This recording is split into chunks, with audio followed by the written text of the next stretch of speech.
Israeli সাম্রাজ্যবাদী আগ্রাসনে যখন গোটা প্যালেস্টাইন রাষ্ট্রটি নিশ্চিহ্ন হয়ে যাওয়ার উপক্রম, মানবতার যখন প্রায় মৃত্যু হতে বসেছে, সেই সময় জেগে উঠছে ইউরোপ মহাদেশ। ইউরোপ মহাদেশের সাধারণ মানুষ সরকারি বাধাকে উপেক্ষা করে রোম থেকে বার্লিন, কোপেনহেগেন থেকে লন্ডন, দিকে দিকে জনতার জোরালো আন্দোলন শুরু হয়েছে ইসরায়েলের বিরুদ্ধে।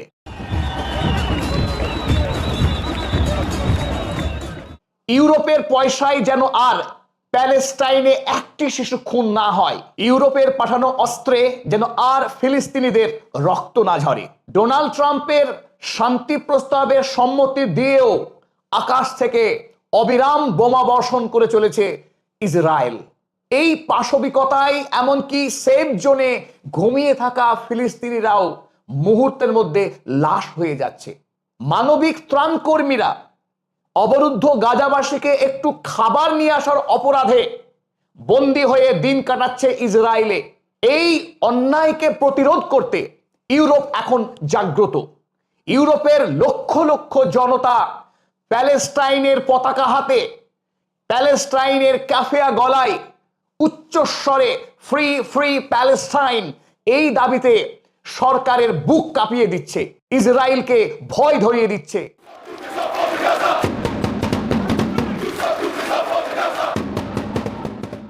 ইউরোপ মহাদেশে বেঞ্জামিন নেতানিয়াহুর সমব্যথী বন্ধু আর নেই।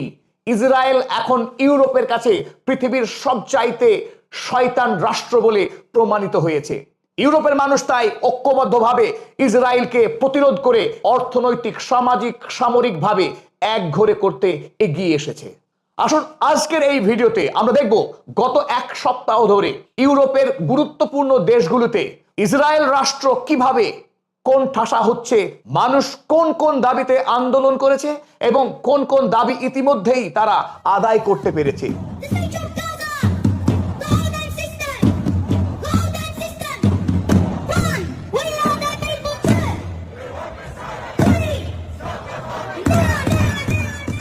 তেসরা অক্টোবর ইতালির সবচাইতে বড় তিনটি শ্রমিক সংগঠন সিজিআইএল, ইউএসবি, সিইউভি, প্রায় 20 লক্ষ কর্মী লেটস ব্লক এভরিথিং এই দাবি নিয়ে ইতালির প্রায় 100টা শহর জুড়ে একটা শক্তিশালী আন্দোলন গড়ে তোলে, যে আন্দোলনের ফলে গোটা দেশ অচল হয়ে যায়। প্যালেস্টাইনের জাতীয় পতাকা হাতে এবং প্যালেস্টাইনের যে আইডেন্টিটি ক্যাফেয়া ওড়না গলায় দিয়ে দেশ জুড়ে আন্দোলন কর্মীরা রাস্তায় নেমে আসে।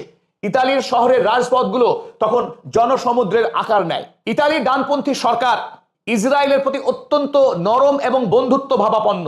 ইসরায়েলি গণহত্যাকে এতদিন ধরে ধারাবাহিকভাবে উপেক্ষা করে এসেছে। এবার জনতার চাপে আগামী দিনে দেখবার ইতালি সরকার আর কতদিন তার ইসরায়েলের সঙ্গে বন্ধুত্ব বজায় রাখতে পারে। কারণ আন্দোলনকারীরা দাবি করেছে তিনটি দাবি, তার মধ্যে অন্যতম হলো গ্লোবাল সুমুদ ফ্লোটিলাতে করে অবরুদ্ধ গাজাবাসীকে যারা ত্রাণ পৌঁছে দিতে গেছিলেন, যে ত্রাণ মানবকর্মীরা ইতালির, সেই 22 জন মানবকর্মী যারা ইসরায়েলের হাতে আটক হয়ে এখন বন্দী রয়েছেন, সেই 22 জন কর্মীকে অবিলম্বে দেশে ফিরিয়ে আনতে হবে। 2 নম্বর তারা দাবি করেছে অবিলম্বে প্যালেস্টাইনকে রাষ্ট্রীয় স্বীকৃতি দিতে হবে নিঃশর্তে, কোনো রকম শর্ত আরোপ না করেই।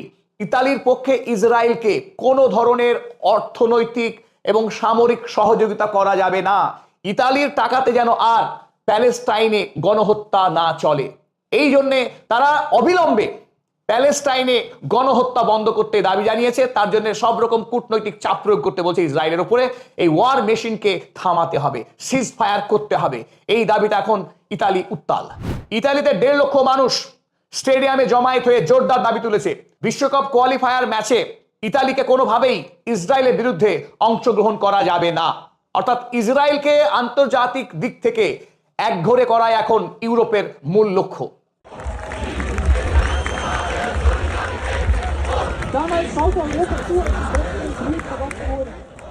ইউরোপের সবচাইতে আর্থিকভাবে শক্তিশালী রাষ্ট্র জার্মানি, জার্মানিতেও ইসরায়েল বিরোধী এক শক্তিশালী গণ আন্দোলন শুরু হয়েছে।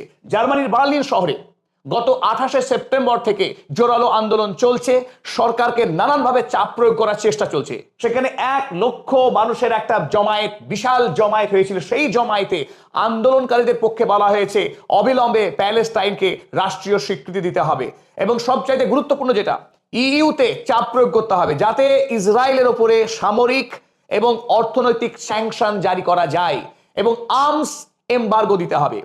ইইউ এর পক্ষ থেকে ইউরোপীয় ইউনিয়নের পক্ষে আগামী দিনে প্যালেস্টাইনে যুদ্ধ করবার জন্য ইসরায়েলকে যেন রসদ না যোগায়, ইসরায়েলের গণহত্যার সাথে ইউরোপের সম্পর্ক ছিন্ন হোক, এই দাবিতে আন্দোলন করছেন জার্মানির এই যুবকেরা, তরুণীরা।